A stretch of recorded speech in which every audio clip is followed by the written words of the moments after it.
Kilimanoor Charupara Japan കുന്നിൽ വൻ തീപിടുത്തം 30 ഏക്കറോളം വരുന്ന പ്രദേശം കത്തിയമർന്നു. ജനവാസ മേഖലയ്ക്ക് സമീപമാണ് തീ പടർന്നത്. ഇപ്പോൾ വാർത്തയുടെ വിശദാംശങ്ങളുമായി ദില്ല കൂടി ചേരുന്നുണ്ട്. ദില്ല, എപ്പോഴായിരുന്നു സംഭവം? തീപിടുത്തത്തിൽ നാശനഷ്ടങ്ങൾ എന്തെങ്കിലും സംഭവിച്ചിട്ടുണ്ടോ? എന്തൊക്കെയാണ് വിശദാംശങ്ങൾ? ഇന്ന് രാവിലെ 11 മണിയോടുകൂടിയായിരുന്നു തീ കത്തി തുടങ്ങിയത്. അതായത് ജനവാസ മേഖലയാണ് ഇത്. ജനവാസ മേഖലയ്ക്ക് സമീപമാണ്. 30 ഏക്കറോളം വരുന്ന പ്രദേശമാണ് കത്തി അമർന്നത്. കിളിമാനൂർ ചാരുപാറ ജപ്പാൻ കുന്നിലാണ് വലിയ തരത്തിലുള്ള ഒരു തീപിടുത്തം ഉണ്ടായത്. വാഹനത്തിൽ വെള്ളം എത്തിക്കാൻ കഴിയാത്തതിനാലാണ് തീ കെടുത്താനുള്ള ഒരു പ്രയാസം നേരിട്ടത്. അതുകൊണ്ട് തന്നെ 6 മണിക്കൂറിന് ശേഷമാണ് തീ നിയന്ത്രണ വിധേയമാക്കിയത്.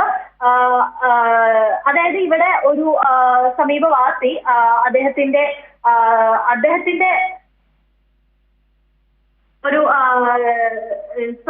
തൊടിയിൽ തീയിടുകയും അവിടെ നിന്ന് ചവറിൽ നിന്നും തീ ആടി കത്തുകയുമായിരുന്നു.